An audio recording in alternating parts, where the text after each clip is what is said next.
Welcome students. Now in this period we are going to study about the second type of the formed elements, that is the white blood corpuscles or white blood cells, also called as leukocytes. These leukocytes are colorless, nucleated and amoeboid cells larger than RBC. See here students, these are the differentiating points of the RBC and WBC. You know that RBCs are red in color, but here WBC they are colorless. We have studied RBCs are non-nucleated or enucleated, but the WBCs are nucleated. They have nucleus. Here the WBC or leukocytes, they are amoeboid cells, means they change their shape, they are irregular in shape, but we have studied that RBCs they are circular in shape, and here WBCs they are larger than RBC, means RBCs are smaller than WBC. Okay student, so these are the differentiating characters between the WBC and the RBC. Now the next point, due to their amoeboid movement, they can move out of the capillary walls by the process called as diapedesis. Okay student, so see here, so what is diapedesis? This question may be asked in the examination for 1 mark. So what is diapedesis? याचा अर्थ समजून घ्या. Just now I had told you that the WBC they are amoeboid cell. Amoeba सारखी त्यांची movement आहे, irregular in shape आहे, त्यांचा shape सतत बदलत असतो. बरोबर आहे. आणि या त्याच्या अमिबा सारख्या हालचालीमुळे हे WBC आहेत की नाही, तर हे ब्लड कॅपिलरीच्या भिंतीमधून, त्याच्या वॉलमधून बाहेर येऊ शकतात. Okay, so they can move out of the capillary wall. Capillary जे आहेत ब्लड कॅपिलरी, त्याच्या वॉलमधून ते बाहेर येतात आणि ह्या बाहेर येण्याची जी प्रक्रिया आहे तिलाच म्हणायचं diapedesis. Okay student, the next point, a normal adult has on an average 5000 to 11000 WBCs per cubic millimeter of the blood. म्हणजे क्युबिक मिलीमीटर एवढं ब्लड जर आपण अडल्ट व्यक्तीचं घेतलं तर त्या ब्लडमध्ये किती WBC आढळतील, तर 5000 ते 11000 एवढी WBCची संख्या आपल्याला त्या ब्लडमध्ये आढळेल. Okay, now decrease in number of WBC, that is less than 4000. 4000 पेक्षा जर ती संख्या कमी झाली, बघा नॉर्मल रेंज काय आहे, कमीत कमी 5000 पाहिजे, जास्तीत जास्त 11000 पाहिजे, परंतु 4000 पेक्षा कमी जर WBC ची संख्या झाली, that is a decrease in number, it is called as leukopenia. जसं RBC ची संख्या कमी झाली तर आपण इरेथ्रोपेनिया हा शब्द बघितला होता, तसं इथे ल्युकोपेनिया म्हणजे decrease in number of WBC. If there is temporary increase in number of WBC, म्हणजे काही काळापुरता जर त्यांची संख्या वाढत असेल, इन्क्रीज म्हणजे वाढवणे, तर त्याला म्हणायचं त्या कंडिशनला leukocytosis. Okay, so leuko for leukocytes. So leukocytosis is nothing but it is the temporary increase in number of the WBC. Okay, now when there is temporary increase in number of WBC, when there is an infection, एखादा संसर्ग झाला असेल, है ना, bacterial infection असेल, viral infection असेल त्या एखाद्या व्यक्तीला, तर त्या व्यक्तीच्या शरीरामध्ये पांढऱ्या पेशींची संख्या वाढते, त्यालाच म्हटलेलं आहे ल्युकोसायटोसिस. ओके स्टुडंट, नाव it also occurs during the pregnancy and in newborn babies. म्हणजे प्रेग्नंट स्त्रियांमध्ये पण त्यांची संख्या वाढलेली असते WBC ची, आणि नवजात शिशूमध्ये सुद्धा WBC ची संख्या जी आहे ही थोडी जास्त असते. Okay, now what happened when there is uncontrolled cell division of the WBC. okay, so see here, uncontrolled म्हणजे त्याच्यावर कोणतंही नियंत्रण राहत नाही, अनियंत्रित असं इन्क्रीज होत असेल तर, so uncontrolled increase in the number of the WBC, it is a type of blood cancer called as leukaemia. हा ब्लड कॅन्सर आहे, रक्ताचा कॅन्सर, त्याला ल्युकेमिया असं म्हणायचं. आणि या आजाराचा जो मेन जो साईन आहे तो काय आहे, uncontrolled increase in the number of the WBC. Okay, next one, WBCs are concern with, च्याशी संबंधित आहे, concern with the defence mechanism, म्हणजेच the protection of the body, आपल्या शरीराचं संरक्षण करण्यासाठी WBC कार्यरत असतात. म्हणून WBCला आपण सैनिक पेशी असं म्हणतो मराठीमध्ये. Okay, now see here types of WBCs. Actually WBCs they show polymorphism. Polymorphism means they occur in variable shapes और व्हेरिएबल फॉर्म्स. वेगवेगळ्या आकारामध्ये, वेगवेगळ्या स्वरूपामध्ये ते आपल्याला बघायला मिळतात, त्याला म्हणायचं polymorphism. So mainly they are of two types. WBCs are of two types, granulocytes and agranulocytes. No see here granulocytes, granules हा शब्द आलेला आहे या ठिकाणी. ग्रॅन्युल्स म्हणजे छोटे छोटे कण किंवा छोटे छोटे पार्टिकल्स. तर ज्या WBCच्या सायटोप्लाझममध्ये छोटे छोटे कण आहेत त्याला म्हणायचं ग्रॅन्युलोसाइट. आणि म्हणजे इथं अब्सेन्स आहे, ग्रॅन्युलोसाइट्स. तर ज्या WBCच्या सायटोप्लाझममध्ये ग्रॅन्युल्स नसतात, म्हणजे ग्रॅन्युल्स अब्सेंट आहेत, ओके, त्याला म्हणायचं अग्रॅन्युलोसाइट्स. तर टोटल WBCमध्ये 72% म्हणजे 72% R ग्रॅन्युलोसाइट्स and the 28%, remaining 28% are agranulocytes. Again the granulocytes are of three types. Subtypes are there: neutrophils, basophils or cyanophils, eosinophils or acidophils. These are the three types of the granulocytes. And agranulocytes are of two types: lymphocytes and monocytes.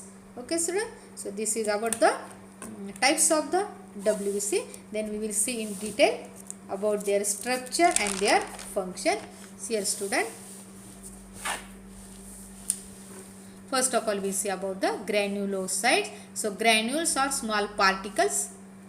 Here these are the WBCs without, हे symbol माहिती आहे तुम्हाला, मी आज सांगितलेले 11वीलाच आहे ना, विदाउट द ग्रॅन्युलर सायटोप्लाझम.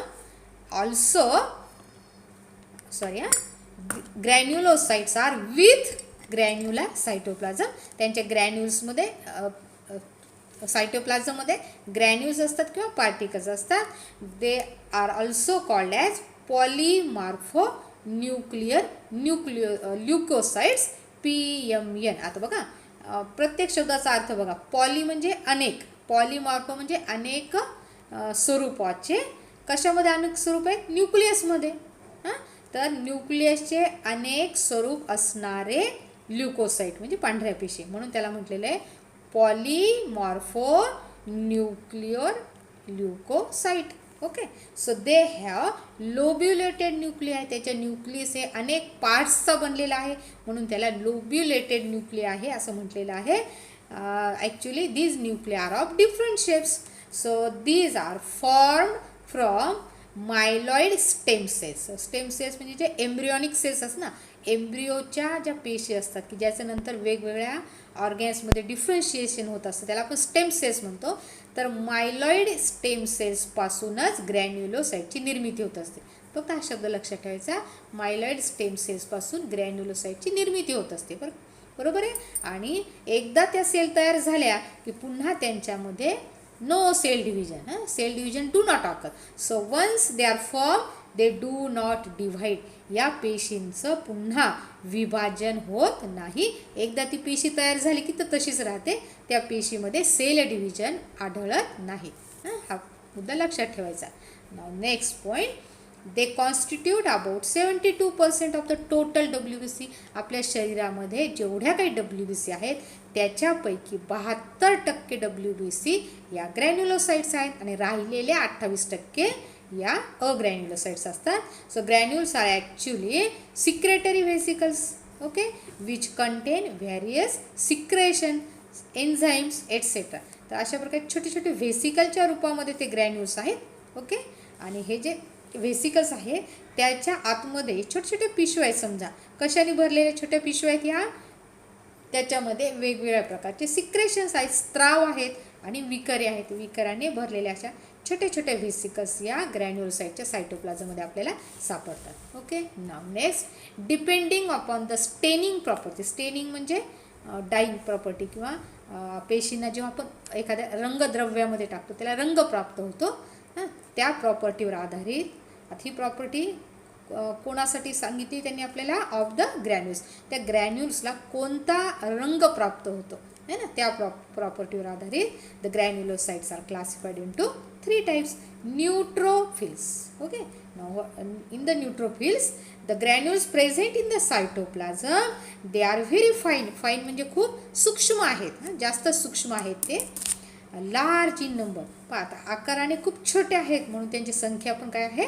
जास्त आहे. And they are stained with neutral stain. Neutral तुम्हाला माहिती आहे स्टेनचे प्रकार ॲसिडिक स्टेन आहे, न्यूट्रल स्टेन आहे आणि बेसिक स्टेन आहे किंवा अल्कलाईन स्टेन म्हणतो आपण त्याला. तर न्यूट्रल जो स्टेन आहे त्या स्टेनमध्ये रंगणारे असे ग्रॅन्युल्स कोणत्या पेशीमध्ये सापडतात? न्यूट्रोफिल्समध्ये सापडतात. Okay, now these are about 70% of the total WBC. आणि म्हणजे हे जे ॲक्च्युली ग्रॅन्युलोसाइट 72%, त्या 72% 70% न्यूट्रोफिल्स आपल्या शरीरामध्ये असतात. They are spherical in shape and their nucleus is several lobe. अनेक घड्यांचा, अनेक भागांचा त्याचा केंद्रक बनलेला आहे. आणि किती घडे असतील त्याच्या? साधारण किती लोब्स असतील? तर 2 to 7 lobes are there.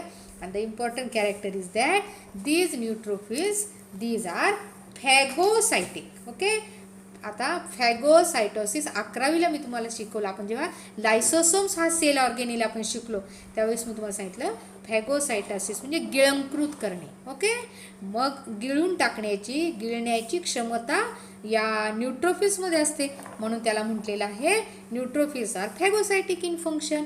That is they destroy the pathogens. Pathogens म्हणजे रोगजंतू आहे आपल्या शरीरावर हल्ला करणारे. बॅक्टेरिया असतील, व्हायरसेस असतील, फंगल मेंबर्स असतील, जे काही फॉरेन बॉडीज असतात की नाही त्याला पॅथोजन्स म्हणायचं. तर त्या पॅथोजन्सला गिळून टाकण्याचं काम न्यूट्रोफिल्स करतात. कोणत्या प्रोसेसने? By the process of phagocytosis. तर लक्षात ठेवा phagocytosis is the main function of the neutrophil. And you know that actually these are the amoeboid cells. WBC are amoeboid cell. Such type of the neutrophil is there. Suppose here the pathogen is there. Now this pathogen it is engulfed. बघा आता ह्या न्यूट्रोफिलने याला गिळून टाकला आतमध्ये. बघा हा pathogen आतमध्ये आला, याला तो गिळून टाकतो आणि आतल्या सायटोप्लाझममध्ये तो डिस्ट्रॉय करून टाकतो, त्याला नष्ट करतो. Okay, so this is the function of the neutrophil. And you know that pus is form whenever there is infection, any injury. त्या ठिकाणी पस तयार होतो की नाही. So that pus is nothing but it is a mixture of dead neutrophils. ह्या neutrophils जेव्हा dead होतात त्या पसमध्ये असतात.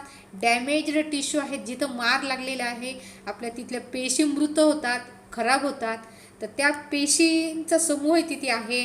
आणि डेड मायक्रोब्स म्हणजे मायक्रो ऑर्गॅनिझम, ते बॅक्टेरिया असतील, व्हायरसेस असतील, जे काही असतील फंगल मेंबर्स, तर त्यांचे मृत शरीर अशा सगळ्यांचा मिळून पस तयार होतो असतं इंजुरीच्या ठिकाणी. Okay student, so this is about the neutrophil. Now the second one is basophils or cyanophils. Here student, in the cytoplasm the granules present in the basophils, these are very few. त्यांची संख्या खूप कमी आहे and they are large in size. बघा opposite या ठिकाणी हा character आहे. आपण बघितलं न्यूट्रोफिलमध्ये small very fine sized granules आहे, तर बेसोफिल म्हणजे लार्ज साईज आहेत. आणि त्या ठिकाणी they are large in number, परंतु बेसोफिलमध्ये the granules are very few म्हणजे खूप कमी असतात.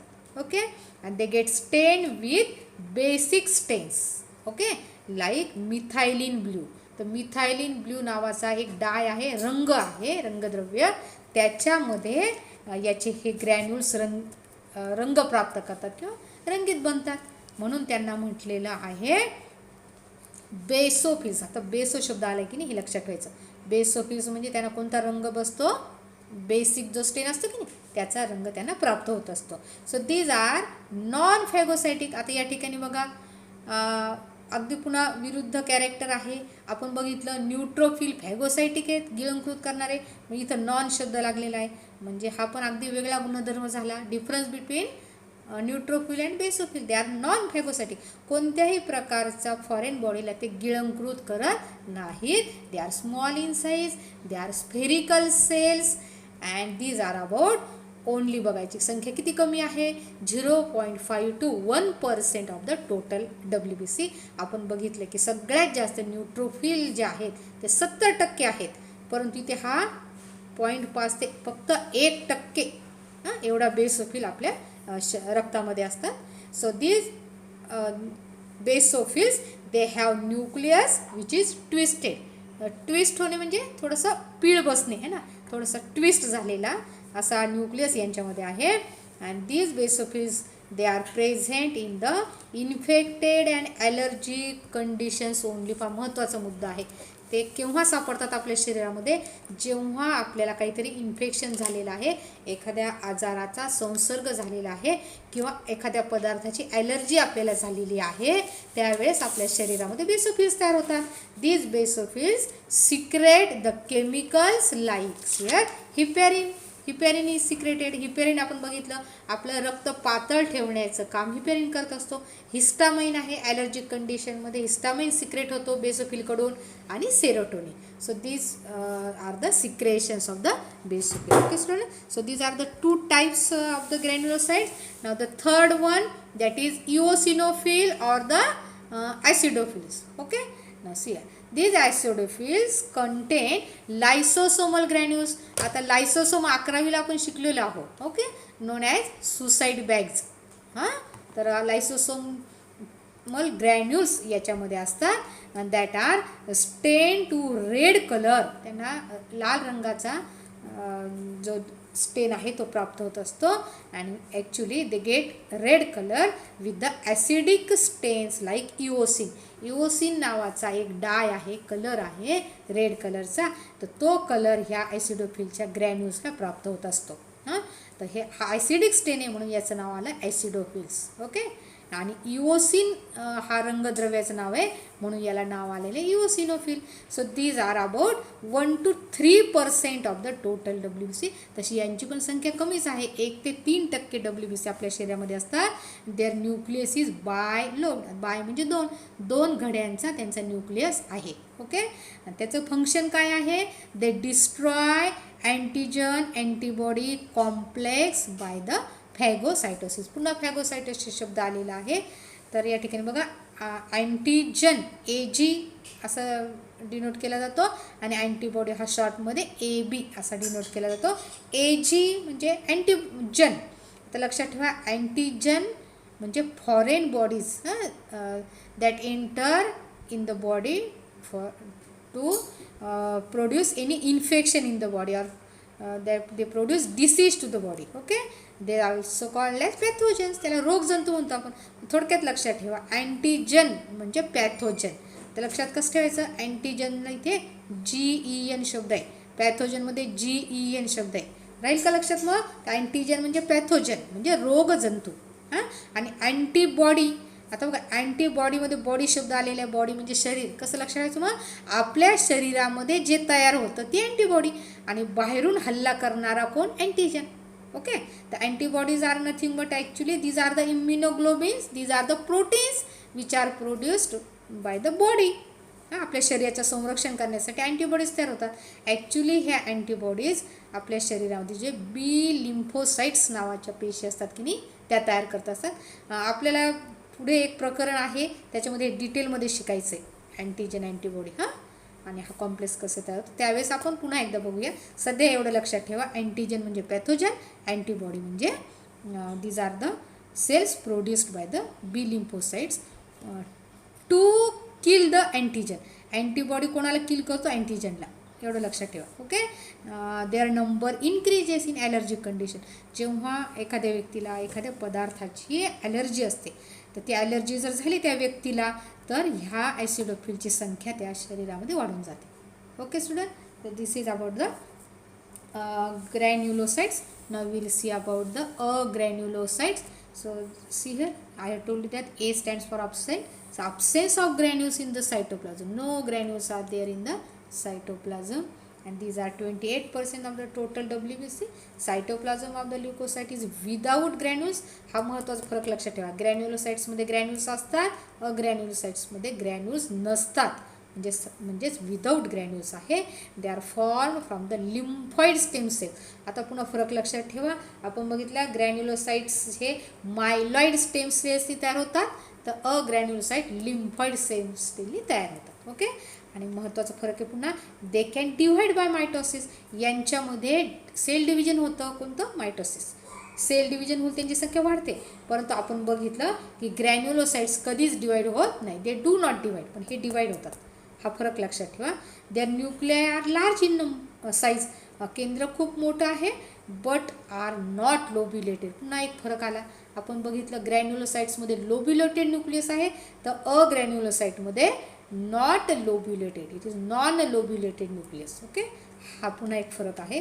देर are two types of the granulocyte, lymphocytes and monocytes. So first of all we will see about the lymphocytes. So see here, lymphocytes are the smallest of all WBC. रिकाम्या जागेत वगैरे येऊ शकतो पहा तुम्हाला MCQ मध्ये. सगळ्यात छोटा WBCचा प्रकार कोणता? सगळ्यात छोटा, म्हणून मला चौकोन केलेलं लक्षात ठेवायला. स्मॉलेस्ट कोण आहे? मग लिम्फोसाइट. राहील लक्षात. मग स्मॉलेस्ट WBC आहे and they have a large spherical nucleus. केंद्र त्यांचा गोल आहे आणि आकाराने मोठा आहे. These are about 25 to 30% of the total WBC. 25 ते 30% त्यांचं प्रमाण आहे.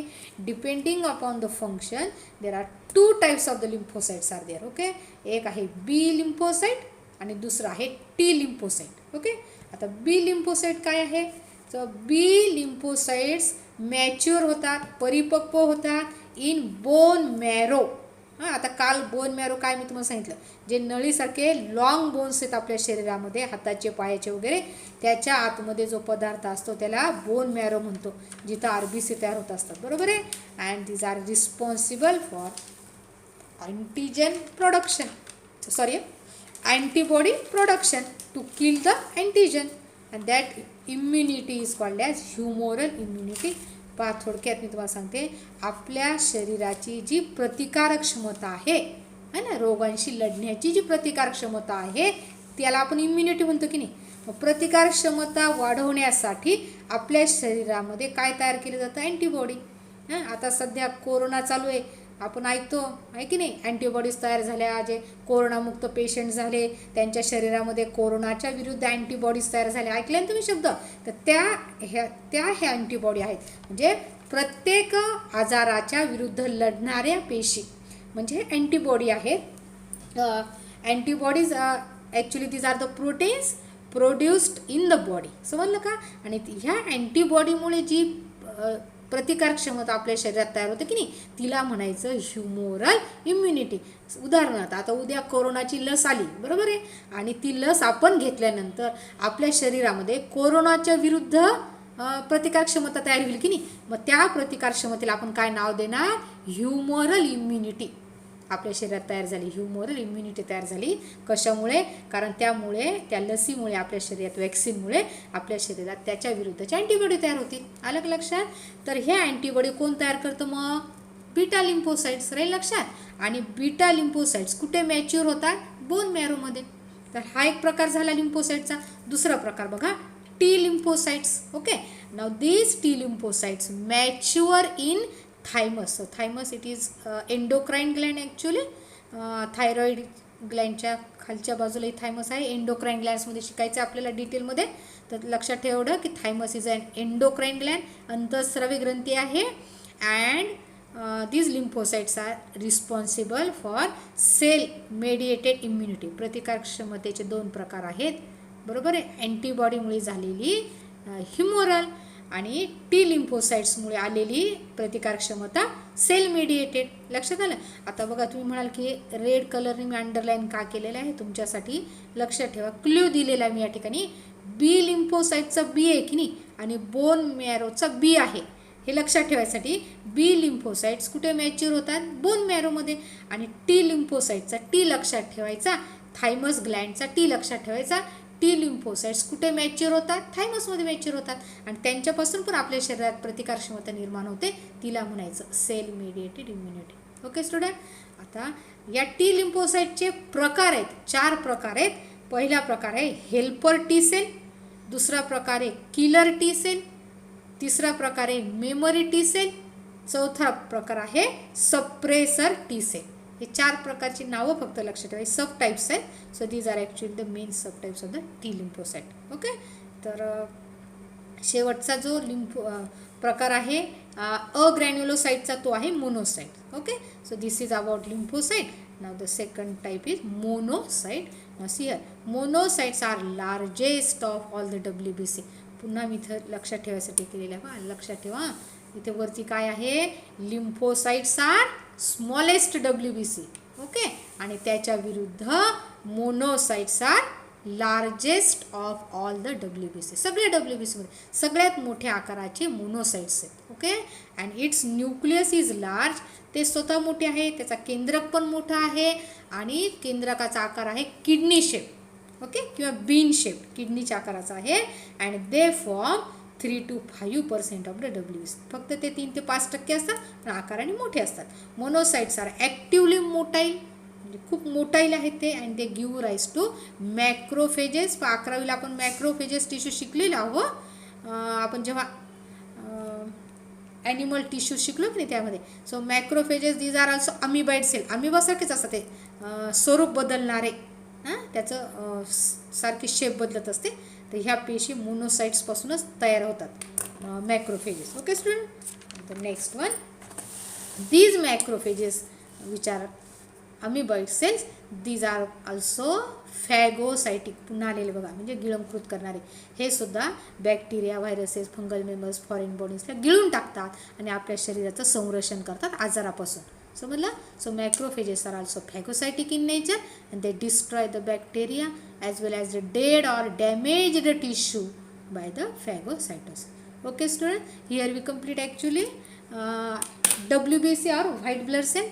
So actually I will show you the diagram of the WBC given in your textbook student. See here. Okay. Let's see. So these are the granulocytes. इथे पहिल्या 3 आकृत्या आहेत की नाही, ह्या ग्रॅन्युलोसाइटच्या आणि ह्या 2 आकृत्या अग्रॅन्युलोसाइटच्या. आकृती तुम्ही बघू शकता. आता हा जो आहे न्यूट्रोफिल आहे. आपण बघितलं न्यूट्रोफिलमध्ये मल्टी लोब्ड न्यूक्लियस आहे बघा. 1 2 3 है ना. 3 घड्या, 3 भाग या ठिकाणी दिसतात आपल्याला. मल्टी लोब्ड न्यूक्लियस हा फक्त न्यूट्रोफिलमध्ये सापडतो. तो टोटल 70% आहे आपल्या रक्तामध्ये. आणि याच्यामध्ये स्मॉल ग्रॅन्युल्स आहे ना. स्मॉल्स आहेत आणि त्यांची संख्या जास्त आहे. बघा इथे ग्रॅन्युल्स आहे म्हणजे हा ग्रॅन्युलर झाला. आता हा दुसरा आहे बघा, याच्यापेक्षा छोटा. न्यूट्रोफिलचा आकार मोठा आहे. आता हा बेसोफिल आहे. बेसोफिल जो आहे हा 5 ते 1% आहे. 0.5 ते 1% आहे आपल्या शरीरात. हा याचा न्यूक्लियस हा थोडा ट्विस्टेड आहे असा. आणि याच्यात लार्ज ग्रॅन्युल्स आहेत. याच्यापेक्षा या ग्रॅन्युल्सचा आकार कसा आहे, मोठा आहे आणि संख्या त्याची कमी आहे. ओके. तर हा जो आहे बेसोफिल आहे, जो बेसिक डायनी रंग प्राप्त करतो. हा न्यूट्रल डायनी रंग प्राप्त करतो. ओके. आणि हा तिसरा आहे इओसिनोफिल, जो ॲसिडिक डायमध्ये इओसिनमध्ये रंगतो. हा मिथायलिन ब्ल्यूमध्ये रंग प्राप्त करतो, म्हणून हा ब्ल्यू कलरचा दाखवला. हा इओसिनमध्ये रंग प्राप्त करतो, म्हणजे हे ग्रॅन्युल्स बरं का. ह्या ग्रॅन्युल्सला तो रंग प्राप्त होतो. आणि हे जे ग्रॅन्युल्स हे लायसोसोमल ग्रॅन्युल्स आहेत त्याच्यामधले. आणि इथे बघा बाय लोब्ड न्यूक्लियस. फरक लक्षात घ्या. इथं मल्टी लोब्ड न्यूक्लियस असतं, इओसिनोफिलमध्ये बाय लोब फक्त 2 घडीचा न्यूक्लियस. तर इथं असं थोडासा ट्विस्टेड असं न्यूक्लियस आहे. आणि हे 3 प्रकार झाले ग्रॅन्युलोसाइटचे. ओके. आता हे 2 प्रकार बघा शेवटचे लिम्फोसाइटचे आहेत. तर या ठिकाणी हा लिम्फोसाइट दाखवला. इथं बी लिम्फोसाइट, टी लिम्फोसाइट असं नाही दाखवलं, डायरेक्ट एकच लिम्फोसाइट दाखवलं. आपण बघितलं की नाही स्मॉलेस्ट WBC. बघा या सगळ्यांमध्ये हा सगळ्यात छोटा दिसतो की, आणि या सगळ्यांमध्ये हा सगळ्यात मोठा दिसतो है ना. म्हणजे हा आहे स्मॉलेस्ट WBC, हा आहे लार्जेस्ट WBC. ओके. आता बघा हा लिम्फोसाइट स्मॉलेस्ट आहे पण त्याचा न्यूक्लियस मात्र खूप मोठा आहे. स्फेरिकल न्यूक्लियस आहे ॲक्च्युली. आणि मोनोसाइट हा सेलच मोठा आहे, मोठा सेल आहे हा है ना. आणि याचा न्यूक्लियस पण मोठा आहे. आणि किडनी शेप आहे. आपण आता बघितलं की नाही, हा किडनी शेप आहे असा. Okay student. याच्यामध्ये लक्षात ठेवायचं की हा एक सगळ्यात हा न्यूट्रोफिल आणि हा मोनोसाइट हे दोघं मेन फॅगोसायटिक नेचरचे लक्षात ठेवायचं, गिळंकृत करणारे foreign body. Okay student. So here we complete the WBC type of the elements of the blood. In the next period we will see about the thrombocytes, blood clotting. Okay student, till then goodbye.